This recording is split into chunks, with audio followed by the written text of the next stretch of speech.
علامہ صاحب آپ فرمائیے، ایک تو یہ مولا علی کا یہ اعلان کہ رب کعبہ کی قسم میں کامیاب ہو گیا. اچھا، جو جواد بھائی نے بات کی اس سے اگر بات لیں، یہ جو حدیث نبوی ہے کہ انا و علی من نور واحد، اس سے آغاز کرے گفتگو کا اور پھر آپ خانہ کعبہ میں ولادت اور پھر دعوت ذوالعشیرہ سے تھوڑا سا اس کو ہسٹوریکل بیک گراؤنڈ. جی علامہ صاحب. اعوذ باللہ من الشیطان الرجیم، بسم اللہ الرحمن الرحیم. سبحان اللہ والحمد للہ ولا الہ الا اللہ واللہ اکبر وللہ الحمد ولہ الملک اللہ ربنا ربنا اللہ الحق اللہ مولانا حسبنا اللہ نعم الوکیل نعم المولا و نعم النصیر. زہر بھائی، بات یہ ہے کہ جس شخصیت کا تذکرہ ہے، جس ذات گرامی کا تذکرہ، تو ظاہر ہے کہ ہوتا ہے اور ہوتا رہے گا اور ہمیشہ ہوتا رہے گا. ضرورت اس بات کی ہے کہ ہم اس ذات گرامی کی معرفت کو حاصل کریں، اس کو سمجھنے کی کوشش کریں. ذکر کرنا، فضائل کرنا تو دشمن بھی مجبور ہے، اس کے پاس کوئی آپشن نہیں ہے، کوئی راستہ نہیں ہے. اس ذات گرامی کے فضیلت اور افضلیت کو قرآن بھرا ہوا ہے، احادیث بھری ہوئی ہے، تاریخ بھری ہوئی ہے. کوئی اظہر من الشمس کی طریقے سے علی علی علی علی علی. کسی مقام پر جائیں آپ کو علی کے سوا کچھ اور نظر آئے گا نہیں. اگر کہیں کچھ نظر آئے گا تو وہ محراب میں ہو، مسجد میں ہو، عدالت میں ہو، عبادت میں ہو، شجاعت میں ہو، ہر جگہ آپ کو صرف علی نظر آئے گا. لیکن سمجھنے کی ضرورت یہ ہے کہ یہ شخصیت، یہ ذات گرامی، یہ بابرکت وجود جو ہے، یہ نور پیکر ہے جو صورت بشریت کے اندر ہمارے سامنے آیا. اللہ نے جب اعلان کیا کہ قد جاءکم من اللہ نور و کتاب مبین، ہم تمہاری طرف دو چیزیں بھیج رہے ہیں، ایک نور اور ایک کتاب مبین. دنیا نے کتاب مبین کو تو سمجھ لیا کسی حد تک ظاہراً، لیکن وہ نور کیا تھا جو اللہ نے عطا کیا تھا. اور یہ اعلان کیا کہ قد جاءکم من اللہ نور و کتاب مبین، ہم دو چیزیں بھیج رہے ہیں، ایک نور ہے اور ایک کتاب ہے. نور کہاں ہے؟ وہ کون سا نور ہے؟ انا و علی من نور واحد. اگر رسالت نور ہے تو علی بھی نور ہے. سبحان اللہ.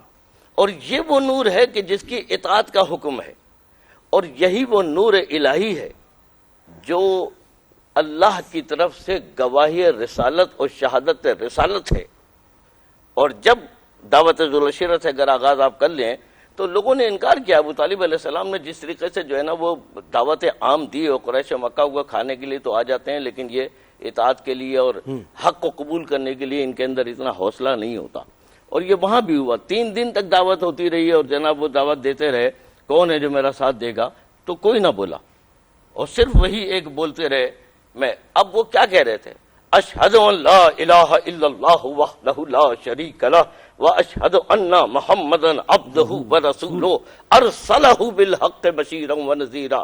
وہی وہ ذات گرامی ہے جس نے گواہی رسالت دے کر دنیا کو، عالم اسلام کو، ارض و سماوات کے اندر یہ پہلا پیغام توحید اور پہلا پیغام رسالت عطا کیا. اور یہ گواہی دے کر کے کون دیتا ہے گواہی؟ کون دیتا ہے گواہی؟ قل کفی باللہ شہیدا بینی و بینکم ومن عندہ علم الکتاب. اے رسول، یہ تم سے پوچھتے ہیں کہ تمہارا گواہ کون ہے، یہ تم سے رسالت کی گواہی مانگتے ہیں. کہہ دو ان سے قل کفی باللہ شہیدا بینی و بینکم ومن عندہ علم الکتاب. تمہاری گواہی کے لیے اللہ کافی ہے اور وہ جس کے پاس کتاب کا علم ہے. میں تاریخ کے مورخین سے اگر پوچھوں کہ اس کائنات میں ڈھونڈ کے لا ہوا ایسا انسان جس کے پاس علم کتاب ہے، سلونی کہنے والا ہے، جو سلونی کا دعویٰ کرے، جو قرآن کا علم رکھتا ہو. حضرت سلیمان کے پاس وہ ننھا سا علم، تھوڑا سا علم رکھنے والا شخص کہتا ہے کہ آپ کے اٹھنے سے پہلے میں تخت لے آؤں گا. کوئی کہتا ہے آپ کے پلک جھپکنے سے پہلے میں تخت لے آؤں گا. علم ایک ایسی طاقت ہے اللہ کی جو کائنات میں اس سے بڑی نہ کوئی طاقت ہے، نہ کوئی عظمت ہے، اور نہ کوئی اس کی کوئی حیثیت ہے. وہ علم کلام جو ہے، ومن عندہ، یہاں کسی ذات کی بات ہو رہی ہے، یہاں شخص کی شخصیت کی بات ہو رہی ہے. ومن عندہ یعنی اللہ کا بھی ہے، اور اب وہ کون ہے اس کو تلاش کرنا پڑے گا. جس آیت کی تلاوت آپ نے شروع کی، دیکھیے معرفت کے لیے ضروری ہے، یہاں پر یہ مسئلہ نہیں ہے میرا نہ میرے باپ کا دین ہے نہ آپ کے کسی کا دین ہے، دین اللہ کا ہے، اور اللہ کے دین کا تقاضا یہ ہے کہ ہم اس کو سمجھیں اور ہم اس کی طرف بڑھیں۔ رسالت نے یہ پیغام دیا ہے اور یہی بات ہمارے لیے بہتر ہے کہ ہم الجھیں نہیں۔ دیکھیے جن لوگوں نے جو ہے نا وہ اپنے آپ کو فرقوں میں بانٹا، گروہوں میں بانٹا اور فرقہ بندی کی، تو صاف اللہ کا یہ اعلان ہے رسالت کے اندر کہ آپ کا رسول، آپ کا ان سے کوئی تعلق نہیں ہے۔ تو اس جگہ کے اوپر میں یہیں پر بات ختم کر دیتا ہوں کہ ہمیں سمجھنے کی ضرورت ہے، بے شک ہمیں پہچاننے کی ضرورت ہے اور دعا کرنے کی ضرورت ہے۔ اے میرے مالک تو ہی ہدایت دینے والا ہے، اگر میں طلب ہدایت کرنے والا ہوں تو میری ہدایت فرما، اسی علی کے صدقے میں مجھے میرے سینے کو کھول دے، مجھے علم اور حق عطا فرما۔ بالکل مفتی صاحب آپ فرمائیے مولا کائنات علی ابن ابی طالب کی شان میں۔ جی حضرت علی کی سخاوت کے بارے میں بتائیے گا۔ اما بعد، بسم اللہ الرحمن الرحیم۔ دیکھیے حضرت علی کرم اللہ وجہ الکریم وہ ہیں جیسا بھی آپ نے بھی بتایا کہ کعبۃ اللہ میں پیدا ہوئے، لیکن یاد رکھیے کعبے میں پیدا ہونے سے علی بڑا نہیں ہوا۔